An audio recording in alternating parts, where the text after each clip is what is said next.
Hi guys, welcome to మన class room. ఈరోజు మనము ఆర్డినోని ఎలా కంట్రోల్ చేయాలో చూద్దాం. ఫస్ట్ మనం సిస్టంలో ఆర్డినో ఐడి ఇన్స్టాల్ చేసుకోవాలి.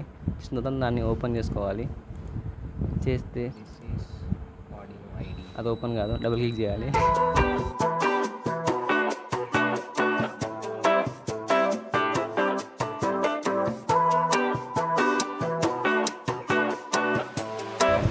ఇన్ని బిడ్డ ఒక ప్రోగ్రామ్ అని దాన్ని వీకేద్దాం.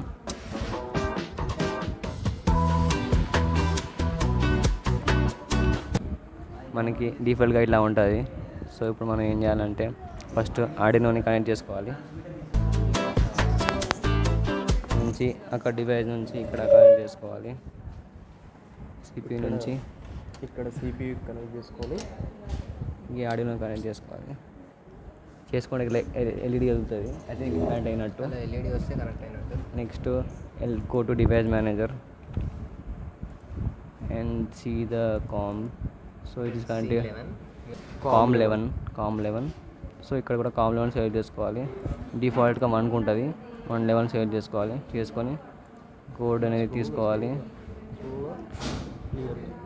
కోడ్ ఎల్ఈడి బ్లింక్ అని అనుకుంటున్నాం మనం ఫస్ట్, కాబట్టి ఎల్ఈడి బ్లింక్ చేయండి. కోడ్ ఇక్కడ ఉంది. సో మనం చదువుకొని రావాలి, బట్టి కొట్టుకొని రావాలి. ఈ కోడ్ ఎక్కడ మరి? ఇది ఆల్రెడీ మేము డిఫాల్ట్గా మా వీడియో కోసం చేసుకున్నాం. మళ్ళీ ఆర్డినోకి వెళ్ళి ఈ టెక్స్ట్ కోడ్ని నేర్చుకొని ఇక్కడ రాయాలి, అంతే కదా? కాపీ ఏం లేదు, సింపులే. కోడ్ ఎక్స్ప్లెయిన్ చేస్తాను. ఓకే, మనం కోడ్ చేసి ఫస్ట్ లూప్లో అయితే ఫస్ట్ సెటప్ చేసుకోవాలి. ఏ పిన్ అనేది అవుట్పుట్ రావాలో మనం సెట్ చేసుకోవాలి. ఎల్ఈడి పిన్ బిల్టిన్ అనేది డిఫాల్ట్ ఆర్డినో డిఫాల్ట్ పిన్ అనేది అవుట్పుట్కి వస్తుంది. నెక్స్ట్ వైడ్ లూప్ వచ్చేసి దీంట్లో ఎల్ఈడి ఎంత టైం వరకు డిలే ఆన్ అయి ఉండాలి, ఎంత టైం వరకు డిలే ఉండాలని చెప్తున్నాం. ఫస్ట్ డిఫాల్ట్గా అది హై అనేది వస్తుంది, అంటే ఎల్ఈడి బిల్టిన్ పిన్కి హై అనేది వస్తుంది. దాని తర్వాత అది 1 సెకండ్ వరకు ఆన్ అయి ఉంటుంది. దాని తర్వాత ఇది లో అంటే దానికి అవుట్పుట్ రాదు, కాబట్టి అది ఆఫ్ అవుతుంది. 1 సెకండ్ వరకు అది ఆఫ్ ఉంటుంది. మళ్ళీ ఇది లూప్ కాబట్టి ఆన్ ఆఫ్ అవుతూ ఉంటుంది, అంటే 1 సెకండ్ అనేది ఆన్ ఉంటుంది, 1 సెకండ్ ఆఫ్ ఉంటుంది. సో ఇది అయిపోయిన తర్వాత దీన్ని డిజిటల్ లైట్ అంటే అవుట్పుట్ వస్తున్నట్టు. ఇక్కడ ఇక మనం పైథాన్లో ప్రింట్ ఎలానో దీంట్లో డిజిటల్ లైట్ అలాగా అవుట్పుట్ కోసం అదొక ఫంక్షన్. సో దీన్ని ఫస్ట్ మనం కంపైల్ చేయాలంటే ఇక్కడ టిక్ మార్క్ కనిపిస్తుంది, వెరిఫై అని, దాన్ని టిక్ చేయగానే ఇక్కడ మనకి దాన్ని కంపైలింగ్ అని వస్తుంది. అయితే కంపైల్ అయినట్టు. నెక్స్ట్ మనము ఇలా అప్లోడ్ చేయాలి కోడ్ని. దేనిలో అప్లోడ్ చేయాలి? దీనిలో ఆడియోలో అప్లోడ్ చేయాలి. అది ఇక్కడ యారో మార్క్ కూడా దాన్ని అప్లోడ్ చేయాలి. అప్లోడ్ కొట్టంగానే ఇక్కడ డన్ అప్లోడింగ్ అని రావాలి. సో వెయిట్ చేయాలి. డన్ అప్లోడింగ్ అని వచ్చింది. కానీ ఇప్పుడు మనకి ఆ కోడ్ అప్లోడ్ అయిపోయింది. సో ఇప్పుడు మనం దీన్ని ఎల్ఈడికి ఇలా బెడ్ బోర్డ్ మీద కనెక్ట్ చేయాలి. సో ఇక్కడ మెయిల్ టు మెయిల్ ఎక్కడ చూసుకోవాలి. మెయిల్ టు మెయిల్ లేదు కదా, సరే మెయిల్ టు మెయిల్. సో డిఫాల్ట్గా ఆర్డినోకి అవుట్పుట్ అనేది 13th పిన్కి వస్తుంది. So 1 2 3 4 5th pin 13th pin ఇక్కడ నుంచి 1 2 3 4 5 13th పిన్ కనెక్ట్ చేసుకొని బెడ్ బోర్డ్ గేన్ ఒక ఇవ్వాలి. ఇచ్చిన తర్వాత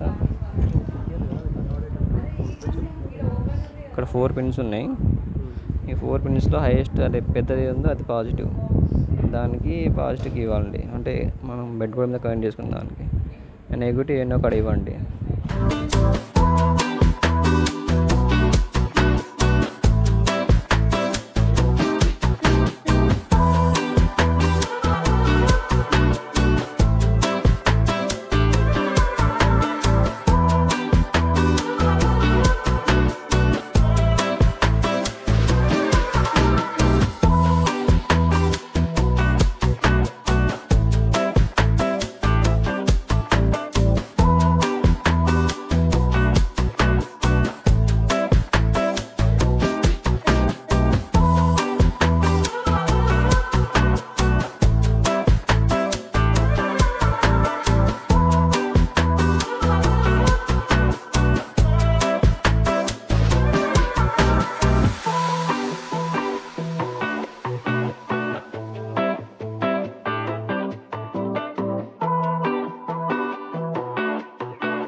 ఇది 1 సెకండ్ ఆన్ ఆఫ్ అవుతుంది. ఇది గ్రౌండ్ పిన్ కదా, ఇది గ్రౌండ్కి ఇచ్చి అది ఎల్ఈడి గ్రౌండ్ 13 పిన్ ఏమో ఎల్ఈడికి ఇవ్వాలి. Oh. డిఫాల్ట్గా ఇది ఆడినో 13 పిన్ అవుట్పుట్ వస్తుంది. ఓకే అదేమో ఎల్ఈడికి పాజిటివ్కి ఇవ్వాలి, ఓకే. నెగిటివ్ వచ్చేసి గ్రౌండ్కి ఇవ్వాలి. 13th పిన్ దగ్గర ఆర్డినో అనేది అవుట్పుట్ ఇస్తుంది డిఫాల్ట్గా. సో ఈ 13th పిన్ దగ్గర నుంచి ఒక దగ్గర బ్రెడ్ బోర్డ్లో కనెక్ట్ చేసుకొని ఆ 13th పిన్ దగ్గరనే పాజిటివ్ ఎల్ఈడి పాజిటివ్ని కనెక్ట్ చేసుకోవాలి, నెగిటివ్ని ఎల్ఈడి పాజిటివ్ని కనెక్ట్ చేసుకోవాలి, నెగిటివ్ వచ్చేసి గ్రౌండ్ కనెక్ట్ చేసుకోవాలి. సో ఈ నెగిటివ్ గ్రౌండ్ నుంచి మళ్ళీ గ్రౌండ్ పిన్కి ఇంకొక కనెక్టర్ ద్వారా కనెక్ట్ చేసుకోవాలి. ఇలా అయితే ఇక పవర్ వస్తుంది. దీనికి రెసిస్టర్ కూడా యాడ్ చేయవచ్చు. దీని ముందు రెసిస్టర్ ఇస్తే అది మినిమం అమౌంట్ ఆఫ్ పవర్ని ఇస్తుంది కాబట్టి మొత్తం లైట్ గ్లో అవుతుంది. ఓకే, ఇప్పుడు ఒకవేళ మనం రెసిస్టర్ యాడ్ చేస్తే కరెంట్ అనేది ఫ్లో తక్కువ ఉంటుంది కాబట్టి intensity of bulb glowing will be very less. You can show it, but intensity తగ్గుతుంది. ఇక్కడ ప్రజెంట్ రెసిస్టర్ లేదు మన దగ్గర.